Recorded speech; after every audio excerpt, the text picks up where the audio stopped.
"You must keep this from the public. If they find out about her father, it's unspeakable. You cannot marry her." The elderly King Gustaf VI Adolf fumed. His grandson, the future monarch, had fallen for a woman without noble blood, a woman with a past that couldn't be erased. But feelings proved stronger than protocol, and what followed became one of the most unexpected chapters in modern Swedish royal history. Carl XVI?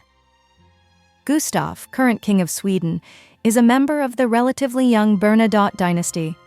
His ancestor, Jean-Baptiste Bernadotte, was a Napoleonic marshal who was elected heir to the Swedish throne in 1810. Carl was born on April 30th, 1946.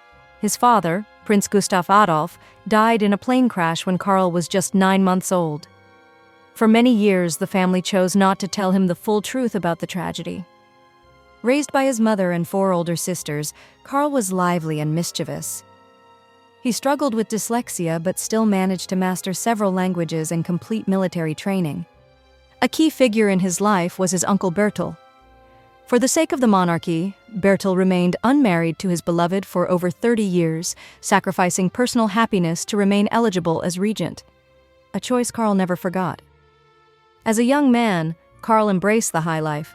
He was often seen partying along the French Riviera, surrounded by heiresses, models, and actresses, but none of them captured his heart. Everything changed in 1972 at the Munich Olympics. Among the staff was Silvia Sommerlath, graceful, poised, with a captivating smile. She was not from nobility, but there was something magnetic about her. Carl was smitten. He observed her from a distance before finally introducing himself.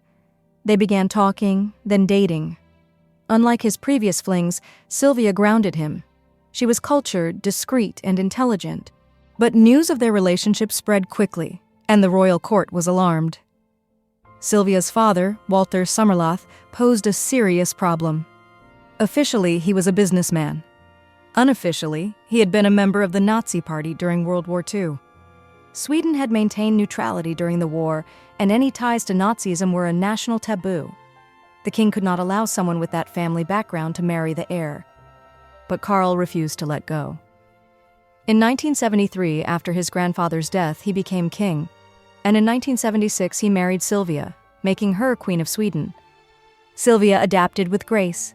She learned Swedish, engaged in charitable work, and founded a foundation supporting children with disabilities. The public slowly grew to admire her.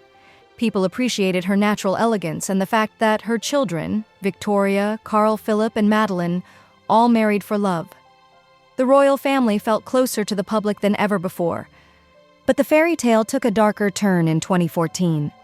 A Swedish television documentary revealed that Silvia's father had not been politically inactive, as she had claimed. He was a Nazi Party member who had acquired a factory in Berlin during the war. According to journalists, the factory once belonged to Jewish businessman Efim Wexler and was transferred under suspicious circumstances. It produced military components, including anti-aircraft weapons and tank parts, for the Nazi regime. This contradicted Silvia's version of the story. She had said the factory made toys, household goods, and civilian gas masks. She explained her father joined the party under pressure and was never an ideological supporter. Silvia also described Nazi Germany as a rebirth of the homeland, a remark that sparked outrage. Critics compared her statement to the infamous defense used by Adolf Eichmann at his trial.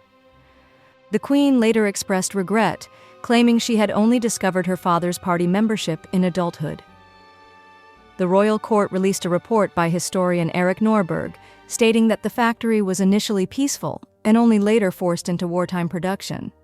Interestingly, other documents surfaced suggesting that Walter Sommerlath may have helped Jewish refugees escape to Sweden in 1944. Though unconfirmed, this theory added ambiguity to his legacy. The royal family's image had already been shaken by another scandal.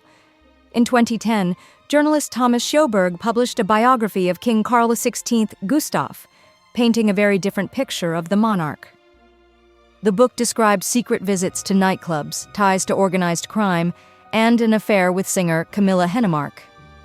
According to sources, the Queen knew, reportedly briefed by Sweden's security services tracking her husband's escapades. There were even claims that the royal family tried to pay for the author's silence. The biography sparked public debate. Many called for Karl to abdicate in favor of his daughter Victoria. Some questioned whether the monarchy should exist at all. In response, Karl took symbolic steps to improve the institution's image. He stripped 5 grandchildren of their royal titles to reduce the number of active royals, a move seen as practical and progressive. Today, Queen Silvia is 80. She remains active, elegant, and admired. Photographs suggest she has undergone cosmetic surgery, but her presence is still warm and dignified. As for her marriage, it appears solid on the surface.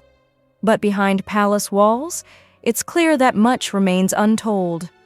The secrets, the scandals, the shadowed past, they never broke her. If anything, they shaped her into a figure even more compelling.